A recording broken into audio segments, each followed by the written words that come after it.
എൻ്റെ പ്രിയപ്പെട്ടവരെ, അടയാളമില്ലാത്ത കാലം അമ്മയുടെ പോകുന്ന പറഞ്ഞ അച്ഛനൊരു പുസ്തകമുണ്ട്. അത് എൻ്റെ ജീവിതാനുഭവത്തിൽ നിന്ന് എൻ്റെ അമ്മ അനുഭവങ്ങളാണ്. ജീവിതത്തിൽ ചില സമയത്ത് ഒരു അടയാളം ഉണ്ടാകത്തില്ല, പക്ഷേ അമ്മ കൂടെ ഉണ്ടാകും. അങ്ങനെയുള്ള സമയങ്ങളുണ്ടാകും. ഒന്നും ഫീൽ ചെയ്യാത്ത വളരെ പ്രതികൂലമായ കാലാവസ്ഥയുള്ള ജീവിതം, പക്ഷേ അമ്മ കൂടെ ഉണ്ടാകും. നിങ്ങൾ ഉടമ്പടി എടുക്കുമ്പോൾ ശ്രദ്ധിക്കേണ്ട കാര്യമാണ്. അച്ഛൻ തന്നെ നിങ്ങളെ നിർദ്ദേശിച്ചുള്ളതാണ്, നിങ്ങളുടെ തെറ്റൊന്നുമില്ല. പക്ഷേ ഞാൻ അപ്ഡേഷൻസ് തരും നിങ്ങൾക്ക്. പുതിയ ഉടമ്പടിയുടെ ക്ലാസ്സുകൾ വരുമ്പോൾ നിങ്ങൾ അതനുസരിച്ച് വളരണം. ഞാൻ തരുന്ന അപ്ഡേഷൻസ് എന്താണ്? ഇപ്പോൾ ആദ്യ നിയോഗങ്ങൾക്ക്, നമ്മുടെ നിയോഗങ്ങൾക്കാണ് പ്രാധാന്യം ഉടമ്പടി അല്ലേ. അപ്പോൾ എന്നൊക്കെ ഇങ്ങനെ എന്നാ ലോജിക്ക് മക്കളെ, ദൈവം നമ്മുടെ പക്ഷത്താക്കാനുള്ള ലോജിക്കാണ് എല്ലാത്തിൻ്റെയും ലോജിക്ക് എന്താ? മനുഷ്യനെ പക്ഷത്താക്കാനാണ് നിങ്ങൾ നോക്കണത്.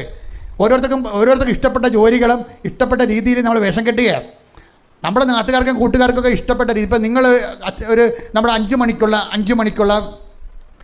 മണിക്കുള്ള നമ്മുടെ ഡെയിലി ബ്രെഡ് ചിലർ ഷെയർ ചെയ്യുമ്പോൾ ചില ഗ്രൂപ്പ് ഷെയർ ചെയ്യുമ്പോൾ നിങ്ങൾക്ക് ഇൻറ്റിമേഷൻ വരും, ഈ ഗ്രൂപ്പ് ഇങ്ങനെയുള്ള ആൾക്കാരുടെതാണ്, നിങ്ങളുടെ ഇതുപോലുള്ള ആത്മീയ കണ്ടന്റുകളൊന്നും ഞങ്ങൾക്ക് അയച്ചു തരരുത്. അപ്പോൾ നമ്മൾ പിന്നെ എന്ത് അയക്കത്തില്ല. അതായത് വിഷയം എന്ന് പറഞ്ഞത്, നിങ്ങൾ കെട്ടണ വേഷം ആരുടെ വേഷമാണ്? നിങ്ങളുടെ ആരോ ദൈവമായിട്ട് ഒരു ബന്ധമില്ലാത്ത പിശാചിൻ്റെ പക്ഷം ചേർന്ന് പ്രവർത്തിക്കുന്ന അരാജകവാദികളുമായിട്ട് അവർ പറയുന്ന അവരുടെ താല്പര്യം അനുസരിച്ച് നിങ്ങൾ വേഷം കെട്ടുകയാണ്.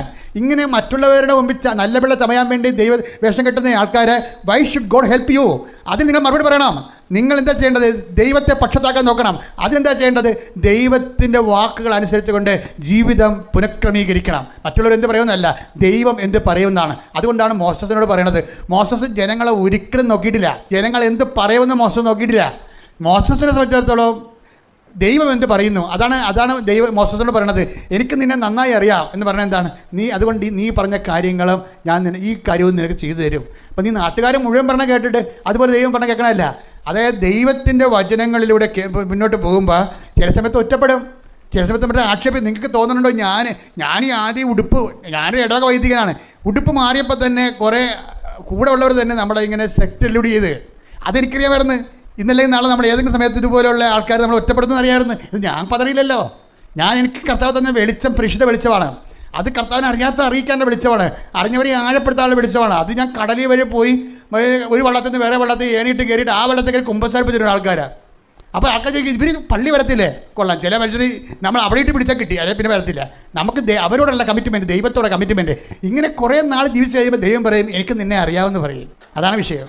അതെപ്പോഴും നമ്മൾ ശ്രദ്ധിക്കണം. ദൈവത്തിൻ്റെ മുമ്പിൽ ഒരു മനുഷ്യന് കിട്ടാവുന്ന ഏറ്റവും വലിയ സർട്ടിഫിക്കറ്റ് അതാണ്. ഏറ്റവും വലിയ ഉടമ്പടിയിലൂടെ നമുക്ക് നേടിയെടുക്കാവുന്ന ഏറ്റവും വലിയ സർട്ടിഫിക്കറ്റാണ് അത്. എന്താണ്? എനിക്ക് നിന്നെ അറിയാം.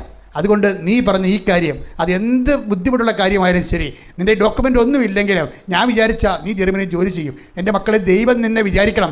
ദൈവത്തെ കൊണ്ട് വിചാരിപ്പിക്കാൻ വേണ്ടി സത്യസന്ധമായ ഉടമ്പടിയോട് പ്രതിബദ്ധതരായ മാതാവിൻ്റെ മധ്യസ്ഥതയാണ് ഞാൻ നിങ്ങളെ സമർപ്പിക്കുന്നത്.